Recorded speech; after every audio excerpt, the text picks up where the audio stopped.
Hello everyone, welcome to IS Baba 60 Days Rapid Revision Series for Prelims 2022. This is day 15 and again we take up history. So the modern India, friends, here we discuss mainly the chronology and then important freedom fighters who were there in news or whose birthdays were celebrated and some of the important books written by famous leaders. So we go with the demand of the exam and we begin with the INC sessions. So first session 1885 at the very year when the INC was started and that was headed by Umesh Chandra Banerjee. And then the second session, so that was by Dadabhai Nauroji. And then the third session, Badruddin Tayyabji. So here, go through the cities, that is Bombay, Kolkata, Madras, Bombay, Kolkata, Madras. So likewise, the cycle is going on and the new cities are being added so that Congress had to increase the membership and it has to percolate into every nook and corner. Then the fourth session, that is the Allahabad session, was headed by George Yule, and the fifth one by Sir William Wedderburn. So here make sure that even British people, so they also headed INC, but obvious they were the members of INC also.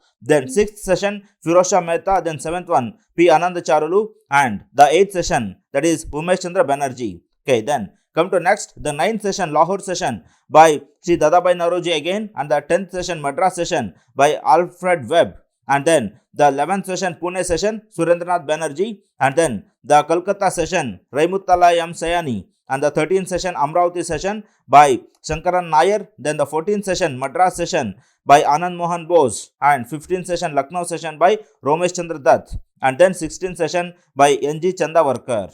And then coming to further 20th session, the Bombay session, Sir Henry Cotton, and then the 1905 session, that is during the partition of Bengal. So the 21st session, so that was in Banaras, so Gopal Krishna Gokhale, so mark this as important. And then the 22nd session, Kolkata session, Dadabhai Nauroji. So here Swaraj, that is the freedom, was declared as the motto of INC. Then the 23rd session, so this session was suspended in between and this was in 1907. The great Surat split happened in this and Raj Bihari Ghosh, so he was the president. So mark this as important again. Then the 31st session, Lucknow session, so the 1916, that is the Lucknow reunion of not only the moderates and extremists, but also there was a pledge that no religious things would be pledged in the INC. So that means there was some attempts to bring back Muslim League also. So here, make sure that Ambika Charan Majumdar, AC Majumdar was the presiding this. And then the 32nd session, that is the Kolkata session, Annie Besant. So she held this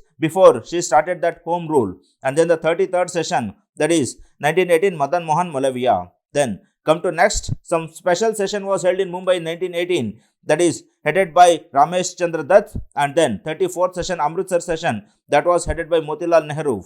And friends, here the Jallianwala Bagh incident that was happened. Okay, and then the 35th session, Nagpur session, that is the Veeraraghavacharya. So he headed the 1920 session. And then the 36th session, Ahmedabad session, that is Hakim Ajmal Khan. So and the acting president for Chittaranjan Das. So he was the acting president, but he was not there.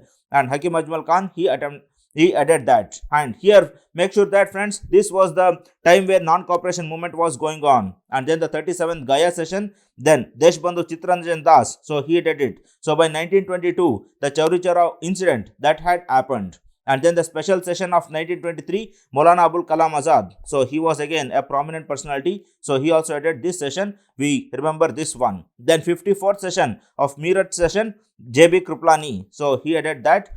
And there were several sessions that held between 1923 to 1947. So that we will take up in another class so that we won't flood our brain with so many facts. Then come to next, Swadeshi movement. So in the anti-partition movement, which was started to oppose the Lord Curzon's decision of dividing the province of Bengal. So this was the main aim of Swadeshi movement. And then Krishna Kumar Mitra, in his newspaper Sanjeevani, he awakened the nation about economic Swadeshi. That is how the wealth was being drained. So remember Krishna Kumar Mitra's economic Swadeshi, and but obvious we also remember the poverty and un-British rule in India. And then the other newspapers like Hitabadi, then Sanjeevani, Bengali, so others were also active during that period. And then Tilak called this movement, that is Swadeshi movement, as the Bahishkar Yoga. And on August 7, 1905, so we remember this date also because one of the date for Quit India movement was also asked in 2021 prelims. So boycott resolution was announced in Kolkata Town Hall. So we remember this also.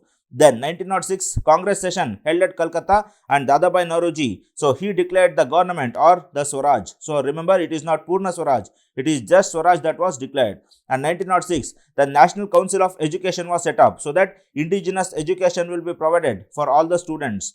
And then Samitis such as Swadeshi Bandhap Samitis of Ashwini Kumar Datta, so that emerged as a means of mass mobilization. And then in Tirunelveli, Tamil Nadu, V.O. Chidambaram Pillai, then Subramania Shiva and some lawyers, they formed Swadeshi Sangam. So mark this as important. Then self-reliance or Atma Shakti was encouraged. Then V.O. Chidambaram Pillai, so he established Swadeshi Steam Navigation Company. So with the aim of establishing indigenous Indian companies, so he set up Swadeshi Steam Navigation Company. Then Amar Sonar Bangla was written by Rabindranath Tagore, and Subramania Bharati, he wrote Sudesha Geetam. And then the partition of Bengal was later annulled in 1911 by Lord Hardinge. This was also once asked in the prelims. And then come to next, Kalighati paintings. Friends, in the 19th century, Kalighati painting, so that emerged as a means of awakening for the national movement, and several Bharat Mata paintings were painted in this. So in that context, we study this. Kalighati painting, a school of art, it was founded in Calcutta during the 19th century, and it painted mostly on the mill-made paper. So it was a paper painting, and with the flowing of the brush work and the bolded eyes was the distinct characteristic of this painting, and this was mainly a water painting. It was not an oil painting. And then it was mostly the homemade painting. So people, they made it in their own homes. Then Kalighati paintings are said to have originated in the vicinity of the iconic the Kalighat temple or the Kalighat Kali temple in Kolkata. Then Kalighat temple painting was also known as Occidental painting. Occidental school means so that depicted the ordinary people who are engaged in the everyday life. Then they painted historic characters also like Rani Lakshmibai, then Duldul and famous horseman of the Imam Hussain of Karbala. So all these were being painted, and here also remember the Vande Mataram painting, Bharat Mata painting. So all these were painted to awaken the youth towards the nationalism and also against the British. Then come to next, liberation of press.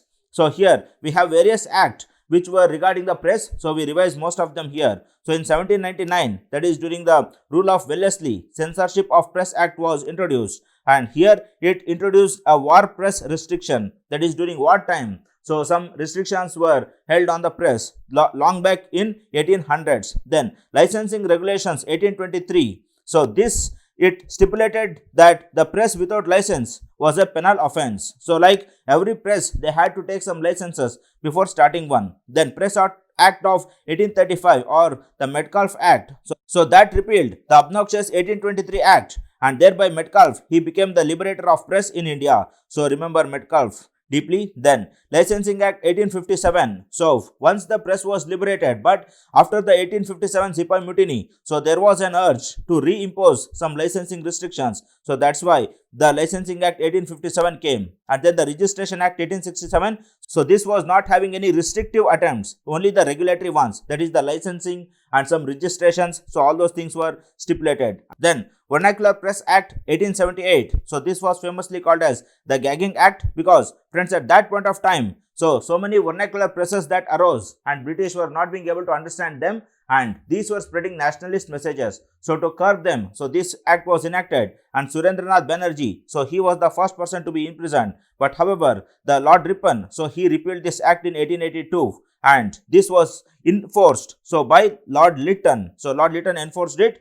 and Lord Rippon, so he repealed that act. And then moving further, so Newspaper Incitement of Offences Act 1908. So this empowered the magistrates to confiscate the press property. So this was again a brutal act. And then the Indian Press Act 1910. So this one, so it gave the power to the local government to demand some security at the registration. So some security deposit had to be kept for registration of any press. And then the Indian Press Emergency Powers Act 1931. So that gave powers to the provincial governments to suppress the press during the civil disobedience movement. Okay, so here we can see that the news freedom, so that reached zenith during the Metcalfe, and then again it deteriorated, and then again it rose up during the Lord Rippon times, and again it deteriorated. So we can have two curves, that is during Metcalfe and during the Rippon. So that if you remember, so that is more than sufficient. Then the reign of Lord Rippon, so he was called as something like a benevolent ruler of India. So some of the reforms are, some of the steps taken by him are, so he was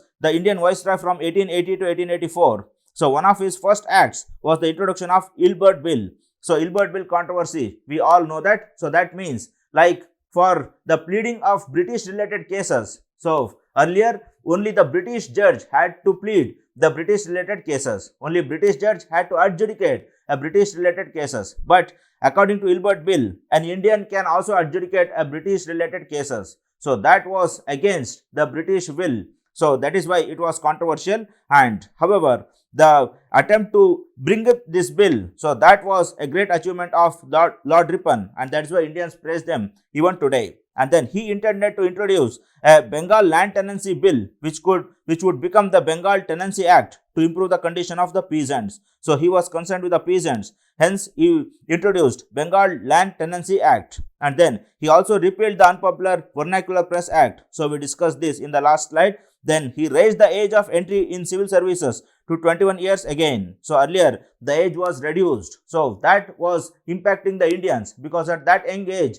they couldn't give the civil service exam. So now more and more Indians, so they could enter and take up civil service. Then he instituted Hunter Commission for the purpose of education reforms. Then Lord Rippon introduced the resolution of 1882, which aimed at giving Indians the right to local self-government. So here he was successful in bringing up a municipal government in Kolkata, and that is why he was called the father of local self-government in India. Then he enacted the first Factory Act, which reduced the working hours of local factory workers and sought to improve their conditions. So even for the welfare of workers, so he strived. So these are some of the reforms of Lord Rippon. Then the laws passed under the Lord Curzon. So Curzon, during his times, both negativities and positivities happened. We discuss some of them. The time of Lord Curzon's governorship was 1899 to 1905. So remember that with the Lord Wellesley's rule that coincided with 1799. So 1 century later. Then through Kolkata Corporation Act 1899, he reduced the number of elected legislatures to deprive Indians from self-governance. So this was a retrograde step, and then he called on for the partition of Bengal. So he was the person who was instrumental in bringing partition of Bengal. So that's why it was again a retrograde step for Indians. Then some of the reforms, the educational reforms, Curzon brought in the Indian Universities Act of 1904, which brought all universities in India under the control of government. So at one point of time, it is improvement of education. In other point, it is the un-Indianization of education. And then we have scientific reforms. The PUSA, that is Agriculture Research Institute at PUSA, was set up, and that became the pioneer of agriculture research in India, and even today it survives. And then administrative reforms. He introduced provincial police services. So that was introduced by him. Then during Curzon regime, the Northwest Frontier Province was established, which covered roughly the areas of the upper course of river Indus. So Indus and above. So that was declared as a separate province. Then military reforms. So Imperial Cadet Corps. So that was set up, which became an instrument for Indianization of army later. Then the other reforms, like he passed the Ancient Monuments Act 1904. So as per this, every officer, so he had an obligation to preserve the monuments of India. So that's why historians say that Lord Curzon became monumental in the monuments of India. But that is, he became the preservator and conservator of the Indian monuments. And then come to next, some of the literary works. See friends, many literary questions, they come in UPSC prelims. So if we know the important leaders and their literary works, so that will be easy for us to hit a guesswork. So here we have Gandhiji's literary works, that is Hind Swaraj. So he wrote it in Gujarati language, and Harijan also in Gujarati. Then Indian Opinion and Young India, so he wrote it in English. And then Navjivan, a Gujarati monthly. And then The Story of My Experiments with Truth, but obvious, it is autobiography. Then Satyagraha in South Africa, so this was also autobiography of Gandhiji. Then he wrote that to describe his struggle and his life in South Africa. Then Hind Swaraj, or the Indian Home Rule, and then he translated John Ruskin's book unto this last. And then the last year's prelims question, that is the Songs from the Prison. So that was also written by Mahatma Gandhiji. So such ones, if we accumulate and revise, so but obvious we get one or the other guessworks. Then some of the other leaders, they had also written many things. Rajaram Mohan Rai, so Sambat Kaumudi and Miratul Akbar, and then the B.R. Ambedkar's Mook Nayak, and we also remember here Annihilation of Caste. So that was also written by Ambedkar. So during his last days he wrote it, and then Dadabai Nauroji's Raft Goftar, and then Bal Gangadhar Tilak's Kesari book, and then Gopal Krishna Gokhale, so Sudarak, then Swami Vivekananda, that is Udbodhana, then Mahatma Gandhiji, we studied this in the last slide, then Annie Besant, New India, then Madan Mohan Malaviya, so Hindustan Dainik. So here, apart from this, so Jawaharlal Nehru's books, then the Jyotiba Phule's books and other important freedom fighters books. So make sure that you will learn so that you will have a guesswork. So in the next class also, we take some of them because history is very expansive subject. So as much as we can, we will revise. Then the Gadr party. So it was founded in the United States of America in 1913. So we are in 2022.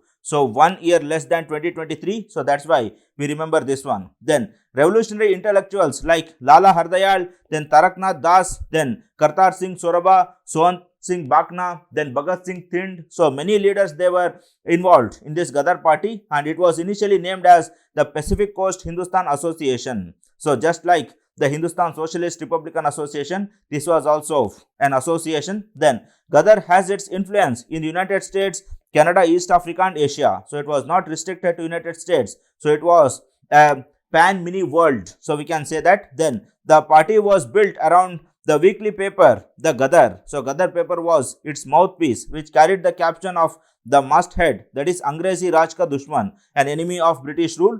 And then Gadr party was the major force behind Kamagata Maru incident. So we know the Kamagata Maru incident, that is the ship that was moving from Canada. So it was rested in Calcutta and many people were killed there as Britishers tried to deport that ship from Calcutta. Okay, so that incident. So for that, Gadarists, they give complete support for Indians who are there in that ship. Then Rowlett Satyagraha. So Rowlett Act was also known as Anarchical and Revolutionary Crimes Act of 1919. So basically it was a heinous crimes act. So this act was termed as the Black Act, and it was passed by Imperial Legislative Council. So but obvious. And then it basically extended the emergency provisions imposed by the 1915 Defense of India Act that was passed during the First World War. So even after the completion of World War, so this act was extended. That's why Indians were angry for this. Then the act gave the government the power to imprison any person suspected of terrorist activities for a maximum period of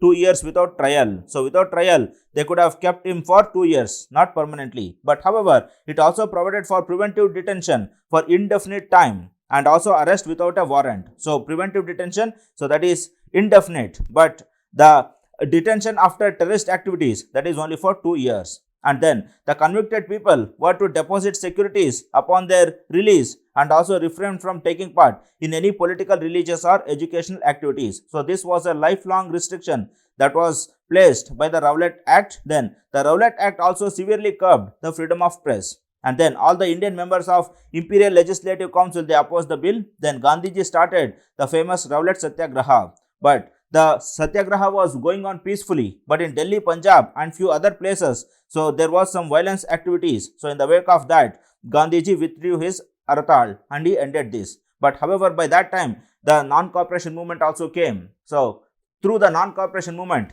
the freedom struggle continued. And then we have Rani, Velu, Nachiyar. Friends, whenever I take up freedom fighters, either their birthdays are being celebrated or they were being mentioned in one or the other newspaper editorials. So Rani Velu Nachiyar is the 18th century queen from Shivagangai district of Tamil Nadu, and she was known as the first queen to fight against the colonial power during that time. And she is known by Tamils as Veera Magal. So it is not Veera Magai, Veera Magal. So which means a brave woman. So brave daughter actually. Then in 1772, the British troops and the Nawab of Arcot came together and invaded her kingdom. But the Velu Nachiyar somehow escaped and lived in Dindigul for a few years, and then in collaboration with Hyder Ali and Gopala Nayakar, she waged war against the British and emerged victorious. And during her reign, the queen also created women's only army called Udayal. So mark this as important. Then she granted powers to Marudu brothers to administer the country in 1780. So these were some of the life incidents of Rani Velu Nachiyar. So remember the timings in which she lived, that is 18th century, somewhere around 1770s. Okay. So coming to the next, Shyamji Krishna Varma. So we know that he was a revolutionary leader. So we take up some of his details. Shyamji Krishna Varma was an Indian revolutionary fighter, lawyer and also a journalist. He founded the Indian Home Rule Society and Indian House and the Indian Sociologist in London. Okay, so he worked and he performed the freedom struggle from London, and he inspired youngsters in Britain to take up revolutionary activities, and the monthly Indian Sociologist became an outlet for the nationalist ideas. So this was his mouthpiece, and he was an admirer of Dayanand Saraswati's approach for the cultural nationalism. So that was his role model. And then he also believed in Herbert Spencer's dictum, that is, resistance to aggression is not simply justified but imperative. That is, it is not only justified, it is imperative. It is important to fight against injustice. Then Shyamji Krishna Varma was also an admirer of Lokmanya Tilak and supported him during the Age of Consent Bill controversy. So we know that Age of Consent Bill, so this was opposed by Balagangadhar Tilak, not because of the content of the bill, but he intended that we Indians should gain the freedom and then enact such bills. British should not do that, because if they do that, they will gain positive sentiments with the people now, and then they will continue to exploit. Then, but he rejected the petitioning prayer and other processes of Congress party, and then he became the first president of Bombay Arya Samaj. So all these are some of the facts of Shyamji Krishna Varma. Then come to next, Vivo Chidambaram Pillai. So Vivo Pillai was born in 1872 in Tamil Nadu, and all of his efforts before 1905 were spent on professional and journalistic pursuits. So he was a journalist. Then everyone knew him as the Tamil helmsman, that is, the scholarly gentry. Gentry means a person of nobility, that is high status, who suffered at the oil press. So helmsman, he might be a person in Europe who have been persecuted in the press.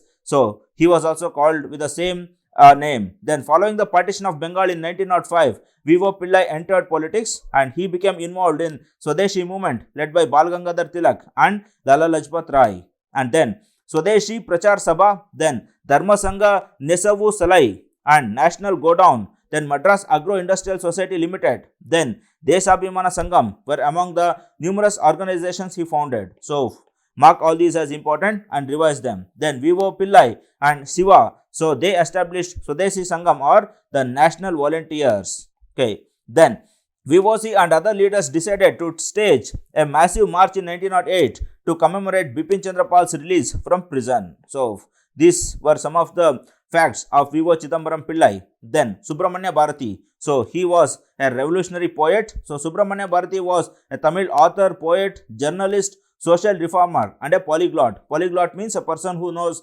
maximum languages. Then he is known to be the pioneer of modern Tamil poetry. Subramania Bharati was given the title of Mahakavi Bharati. So he was a Mahakavi, that is a great poet. Then the Tamil poet is best known for his works in the field of emancipation of women, then standing against child marriage, then reforming Brahminism and excellent literary works. So he was not only a poet, he was a social awakener too. Then Subramania Bharati was heavily influenced by Vedic literature and his works were progressive and followed a reformist ideals. So he was reformist, not a revivalist.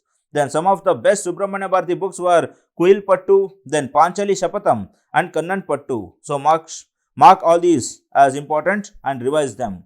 And then Ramdhari Singh Dinkar. So Ramdhari Singh Dinkar was an Indian Hindu language poet, essayist, patriot and academician. He emerged as a poet of rebellion and he has been hailed as Rashtrakavi, that is national poet, on account of his inspiring poetic compositions. Then the government had honored him with Padma Bhushan Award in the year 1959 and has also nominated thrice to the Lok Sabha. So he was a nominated member to Lok Sabha. Then Dinakar's poetry was greatly influenced by Rabindranath Tagore and Muhammad Iqbal. Then his political thought was greatly shaped by Mahatma Gandhiji and Karl Marx. So he was a Marxist and Gandhian. Then Dinakar initially supported the revolutionary movement during the Indian independence struggle but later became a Gandhian. So look at the transformation he underwent. Then however he used to call himself as bad Gandhian because he had transformed, but however he also propagated some of the feelings of indignation and revenge. That is, he propagated violence to some extent. So if it is justifiable,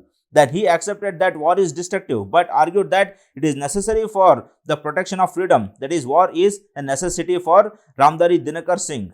So these are some of the facts for him. Then come to the last part, friends. So history throughout, it says that So ultimately, we have to perceive, we have to struggle day by day, and we have to make sure that one day we will see the fruits, so that we have been sowed all through years. So make sure that you bend your head down and do your work properly, and one day you will be in the platform of success, so wherein you will all forget the pains which you have undergone. So moreover, study happily in these moments, and study with the hope that, so even the failure or the success, but however, you are going to have a fruitful life, you are going to have a satisfactory life, and you will be going to have a meaningful life in the days ahead. So do it. All the very best. Good luck, friends.